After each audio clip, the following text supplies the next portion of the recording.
Ma'am, good morning and good afternoon. So ito po yung ano natin, sewing machine natin na Janome. Ito po yung freebies niya, ma'am. And ito naman po yung ating freebies bobbing winder, needle, pressure foot at screwdriver. Okay?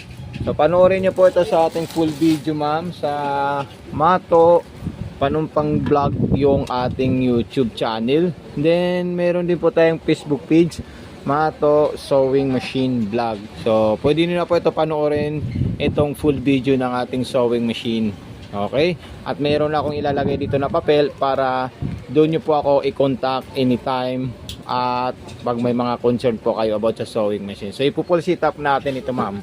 Okay? So madali lang po ito gawin at i-sit up. So ma'am, ito po ma'am yung ating sinulid. Ilalagay natin sa likod. Tapos ito po yung tamang paglalagay natin. So ayan po siya. Then ilalagay nyo lang po ito pataas po, ma'am. Dapat yung pressure foot natin nakaangat po siya pag maglalagay po tayo ng sinulid. At bago nyo po ito i-open, ma'am, makahingi lang po ng unbox para makita po natin kung secure at maayos po yung pagka-ship dito sa sewing machine natin. Huwag nyo po siya gagamitin agad na hindi nyo po na-unbox. Dapat i-unbox nyo po, bibidyoan nyo at isin nyo po sa akin pag in-open nyo po yung sewing machine natin para makita po natin kung safety ba ang pagdadala ng rider sa inyo po. Okay? So ito na po siya, ma'am. Anuan natin yan. So ito po siya. Lalagay po tayo ng sinulid. Pataas po siya, ma'am. Ayan. Okay. Then gaganito lang po natin yan. Then ipapasok natin sa butas ng karayom po, ma'am. Okay? Pinayan po, ma'am, ipapasok natin sa butas ng karayom para matesting natin itong sewing machine natin at saka yung ano niya po sa ilalim, kung paano po natin ilalagay yung bobbing winder at saka bobbing keys. So ma'am, ito na po siya, ma'am and sir, para makita niyo po yung bobbing niya. Nandito po, iangat nyo lang po ito ng konti, ma'am and sir, para matanggal po natin siya. Ayan. Then dito po yung ating ano. Ayan po siya. Okay. Ito po yung ating bobbing. Ayan. Ganito naman po pag magre-refill po tayo ng sinulid, ma'am and sir. Ilalagay po natin dyan at itutulak natin doon. Dinaapakan natin yung foot pedal natin. Okay. Pagkatapos natin, ilagay natin ang ganito at ilagay natin yan. Then isalpak natin doon. Siya po ay tutunog ng maayos. Ayan. Pag tumunog po siya, ganito po. Ito. Ayan. Anuhin nyo po ito. Ikutin nyo para makain niya po yung sinulid. Okay, pag ma-receive nyo po ito, mag-PM po kayo, mag-send po kayo ng video sa akin.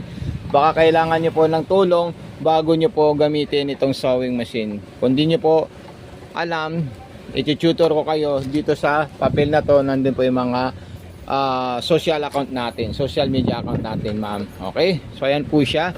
Then magsasample na po tayo ng tahi, kung anong tahi ang gusto natin dyan. So ayan po siya, ma'am.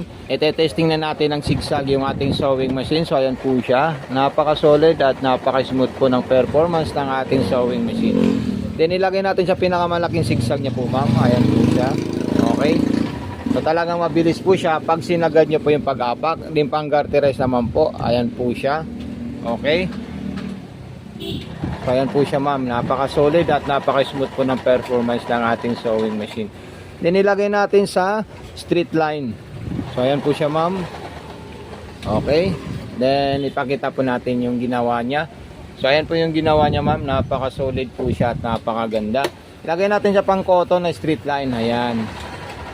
Then pagkatapos naman po, gumawa po tayo ng pang-walis or pang-button holder natin. Okay. So ganito po siya pag maglalagay po tayo ng botones. Ayan po siya. Lock po yan. Then sunod naman po natin dyan yung number 1. Paabante po siya, ma'am. Then yung lock ulit. Ayan po siya. Then yung reverse. Ayan. Ayan. Napaka-solid po siya, ma'am. Okay. So ipakita po natin sa inyo yung ginawa niyang design at saka button holder. So ito na po siya, ma'am. Napaka-solid po siya at napakaganda.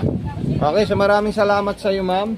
God bless and more power po, ma'am and sir.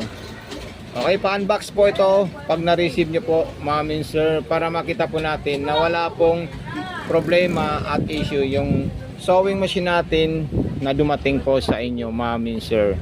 Okay, so ito na po yung ating mga freebies. Lalagay ko na po dito yung transformer at saka yung food pedal po niya, Ma'am Minsor. So ayan na po siya. So maraming salamat po sa iyo. God bless and more power po.